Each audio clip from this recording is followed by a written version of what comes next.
Today, I'll be reviewing a two-player trick-taking game called Fox in the Forest by Foxtrot Games and Renegade Studios.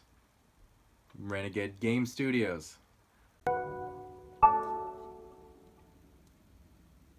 This plays in about 30 minutes and I'm going to keep it simple here. You're pretty much just using trick-taking mechanics to score 21 points.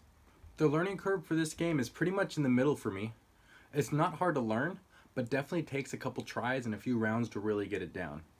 And definitely takes a few rounds to grasp the concept of what the leading card is and what the trump card is, and what and why certain cards can and cannot be played. Once understood, it's a super fun card game. Let's see it.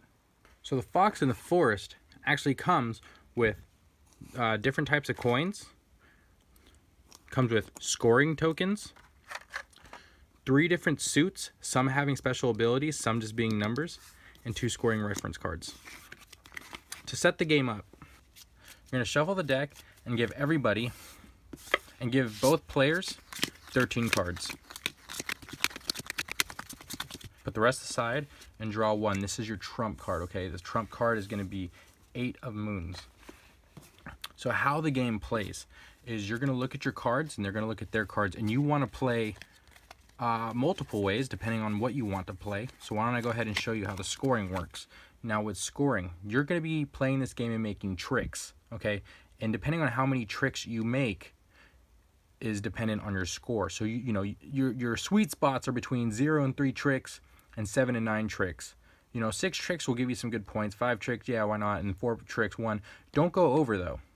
So, of course you want to stay humble here, victorious. So what does that mean? So when you're playing, and this is a trick-taking game here, let's say I play a card. So I could play any card I want because I am now leading this trick. I'm leading the trick right now. And I'm going to play an 8 of bells, okay? So he's going to look at his hand, and he has to play the same suit that I played. Now, depending on numbers, it depends. So which number he wants to play depends on which route he wants to go. Does he want to try to stay under like a certain amount of victories here? So if so, he'd want to play a lower number, lower than mine. He wants me to win the trick, and for me to win, I have to have the higher number. So he's going to be like, okay, here, take it. So I win this first trick. Now I have 1 trick. I'm 2 tricks away from getting knocked out, pretty much, right? Or being in an unsafe territory. So then we go again. Since I won the trick, I go now, and I'm going to go ahead and play, the 9 of keys. Now, this is a special ability card. This one says that when determining the winner, if a trick with only 1 9, if this trick only has 1 9, treat the 9 as if it were the trump suit. Now, what's a trump suit mean?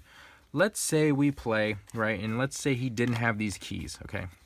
He has no keys in his hand. We're pretty far into the game here, just for pretend right now, just to give you an example. So he can't play anything because he has to follow my lead, and he can't because there's no keys. So now he follows the trump card, and he does have trump cards here, okay? So he's like, okay, whatever. I'm going to go ahead and play this card. Now, normally, when this happens, in this scenario, right, if you don't have the suit that I played, you have to play the trump. Now, in this scenario, he would automatically win because he's following the trump. Now, unless I was playing, if I was leading with the trump suit, I would win this, right?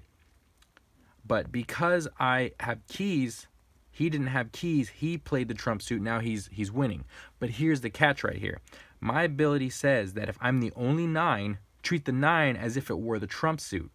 So I would turn my 9 of keys into the 9 of the trump suit, so 9 of moons. And in this case, he actually played a card lower than my card. So I actually won this trick, right? Now, I demonstrated that card because that card gave me a little issue, and I did some research on it to learn it. So we're going to keep playing here, right? Let me get rid of some cards so I can match up to him. And, let's say I lost this trick, okay? So it's his turn. So he looks at his cards, and he plays a 6, right? And I look at my cards. He played the 6 of the trump, so I, obviously have it. But let's say I did not. Let's say I didn't have this card this time. I don't have I don't have a leading suit or a trump suit, and in this case, they're both the same. So I play anything, and I automatically lose, okay? So he won that trick. Now, is losing bad? No. Those are all the moves, by the way. Is losing bad? No. The reason being, because you don't know what your strategy is really going to be. I mean, you could choose, do I want to go winning lower tricks? If so, I'm going to try my best to, like, manipulate the trump so I don't actually have, you know, any of their cards, so I can continue to lose tricks. Or maybe I want to race to get to the 7 and the 9 just so I don't actually get stuck in this little middle ground here by playing cards that'll allow me to win. You know, it's really a matter of, like, how do you want to play this game? There's so much to it. There's so much strategy to it, to this little trick-taking game. Honestly, the more I play this game, the better it gets, especially my first few rounds of playing. Every turn we'd be slowly grasping the concept of how to play this trick-taking game, being like, oh, like, yes, there's the strategy I was looking for, like, yeah, you know? Each turn is, like, you feeling super, like,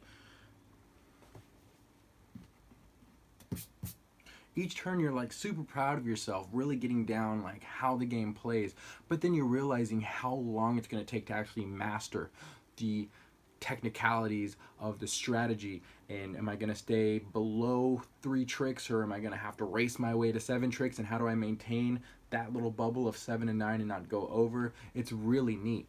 With each hand there is always a way to win. There's never one hand that's more overpowered than the other. There's always one way to win. And the thing is, you know, on top of the fact that some of these cards have abilities, the artwork that complements the abilities, these cards really stand out and create the importance compared to the regular suit cards. You know, what I don't like is really tough to say with this game. Just based off things that I've read online, a lot of people do have a problem with trick-taking games. Not like, hey, don't put a trick-taking game in my face, but like, it's just not fun to some people. And I can see where that's coming from, especially with a box like this. Like, I too was very thrown off when I opened the box and saw that it was a bunch of cards with numbers on it. I was expecting a fantasy styled game, and lo and behold, what I was given was a purely challenging game with a fox and forest theme just coated on top. But when you peel it back, it's purely true trick taking. I like this game a lot, honestly. I could say it's probably because trick-taking as a mechanic is just recently joined my shelves in the ranks of my board games, so I could still be in this honeymoon phase as far as like, oh wow, this is super new and unique to me. Or I could just genuinely enjoy the time it takes to master this style of gaming. The scoring is super awesome with staying in certain brackets to make the most points. You know, you're actually racing to get to 21. There's so many different special abilities that are all balanced within themselves, and when you play them, you're really like focused on how can this really take a positive direction for my strategy. And honestly, I find it fun and I like it. What do you think? Go ahead and leave a comment below what you think about Fox in the Forest, and like this video.